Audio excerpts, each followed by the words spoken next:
Meghan Markle is once again making waves with a surprising media move. Meanwhile, Netflix has quietly dropped yet another project involving Harry and Meghan, and just like before, it hasn't come anywhere close to cracking the top 300, which brings us to the question on everyone's mind. Is Prince Harry actually considering a return to the UK? Let's break it down. Before we begin, a quick disclaimer. Please make sure to do your own research. I don't work for the royal family, and everything shared here reflects my personal views shaped by more than 20 years of experience in mainstream media. Now, let's get started. You may have noticed the festive background and subtle border. I hope you like it, because it sets the tone for today's discussion. Let's talk about Netflix. The platform has faced significant criticism for continuing its partnership with Harry and Meghan. We've watched large numbers of viewers cancel subscriptions and distance themselves from the streaming service altogether. The recent Christmas special currently holds a 2.4 out of 10 rating on IMDb. That's a total flop. And now, Harry and Meghan have quietly launched a new show. Oddly enough, just 14 days before Christmas, while the Christmas special is still out. It seems deliberate, almost like they don't want us to notice. Here's the thing, Netflix. Partnering with Harry and Meghan has been one of the worst business moves ever. Globally, it's been a disaster. And this new release, dropping just 14 days before Christmas, it isn't even a Christmas show. Nope. They claim it's inspired by Archie, but the project is titled Masaka Kids, A Rhythm Within. Let's be real, unless it's Home Alone or Elf, who's tuning in 2 weeks before Christmas, honestly, this almost feels like a palate cleanser. Though it's still uncomfortable seeing parts of the mainstream media cozy up so closely with Meghan's team. Even more frustrating is the thought that we, the taxpayers, might end up footing the bill for Harry's security. I won't sugarcoat it. I feel a bit of satisfaction watching this unfold. We've seen these two publicly disrespect the royal family, and now it seems like karma is finally giving them a nudge. According to the article, Prince Harry and Meghan Markle have quietly released a new Netflix documentary inspired by a wholesome activity with their son, Prince Archie.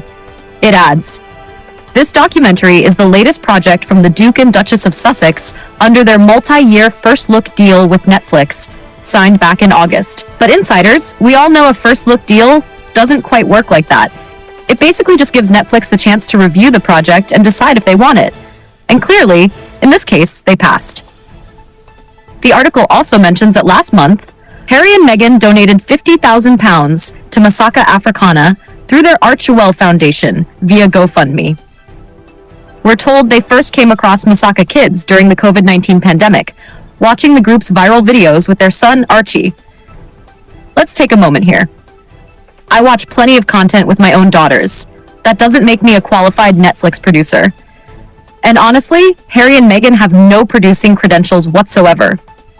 A Sussex spokesperson told The Telegraph, and remember, this is the outlet they often leak to, that they were already fans of the organization before the project officially came to them in 2023. Just hours after its premiere, the documentary started racking up glowing reviews.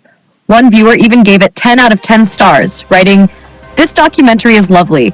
It restored my faith in humanity." Honestly, normal people don't phrase it like that.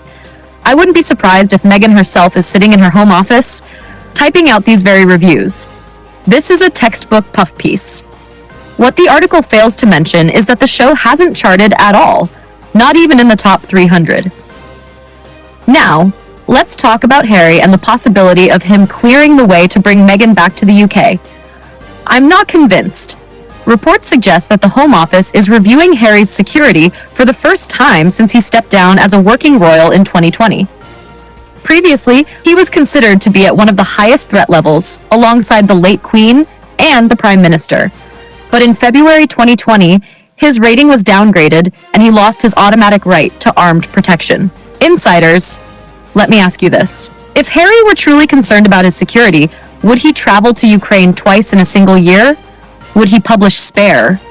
Would he let his wife post a video of herself twerking in a hospital? It all seems highly questionable.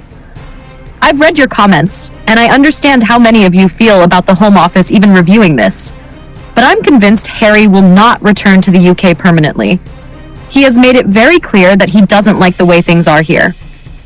Meghan has falsely labeled the royal family as racist, And we've seen the stress this has caused Catherine, the Princess of Wales. The British public simply will not welcome them back. And if this security is approved, we, the taxpayers, would be footing the bill, and that is completely unacceptable. Let's also remember, Harry has earned far more than enough.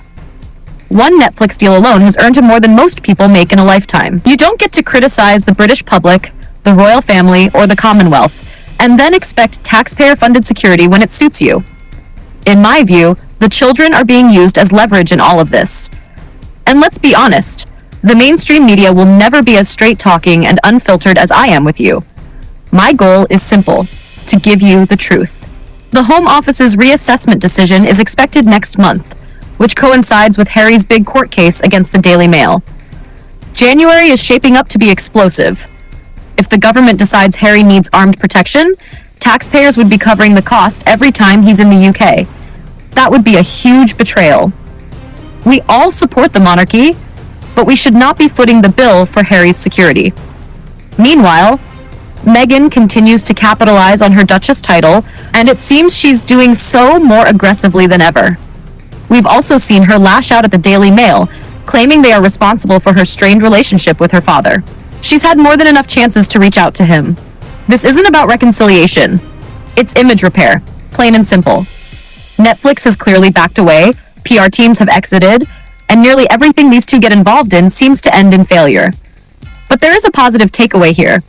The public voice is finally being heard. People are canceling licenses, titles are being stripped, and the media narrative is starting to shift.